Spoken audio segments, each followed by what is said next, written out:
करके रहो, प्रेम से रहो।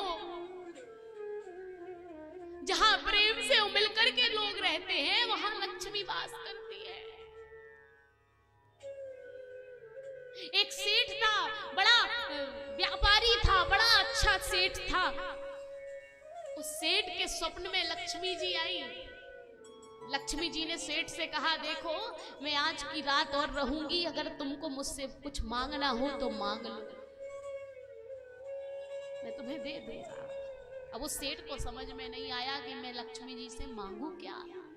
प्रातः काल की बेला हुई, बड़े बेटे को बुलाया, बेटा तुम बता दो कि मैं लक्ष्मी जी से क्या मांगू। बड़े बेटे ने कहा, खूब धन मांग लो।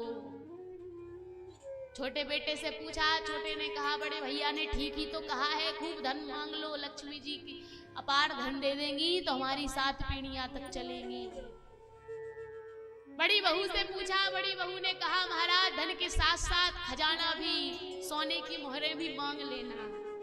छोटी बहू से पूछा, छोटी बहू ने कहा, पिताजी अगर आप मांगना चाहते हो और अगर माँ कह रही है मांगने को तो तुम लक्ष्मी माँ से कहना कि हे माँ, हमारे घर में लोग प्रेम से रहे, आपस में रहे, मिलजुल कर के रहे, सद्भाव बना रहे, आपस में प्रेम व्यवहार बना रहे, ये मांग लेना, कलह ना हो, क्लेश ना हो।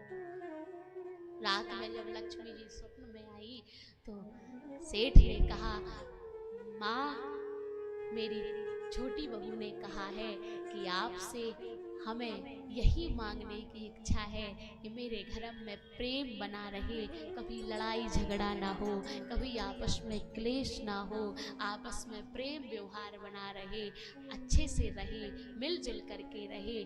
जैसे ये बात कही लक्ष्मी जी खिलखिलाकर हंसने लगे। लक्ष्मी जी ने कहा, तुम्हारी छोटी जो बहू है बड़ी चतुर है, उसने तो ऐसा मांग लिया कि वो हम तभी दे पाएंगे जब तुम्हारे घर में सदा निवास करेंगे। क्योंकि जिस घर में लोग प्रेम से रहते हैं, आपस में व्यवहार प्रेम का वातावरण रहता है, आपसी समझ रहती है, लड़ाई झगड़ा नहीं होता, क्लेश नहीं होता, उस घर को छोड़कर मैं कभी जाती नहीं हूँ। उस घर में मेरा सदा निवास रहता है, सदा निवास,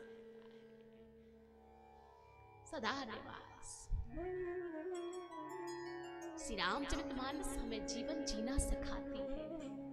हम जीवन में कैसे रहे, कैसा संबंध हो, भाई से भाई का संबंध कैसा हो, पिता का पुत्र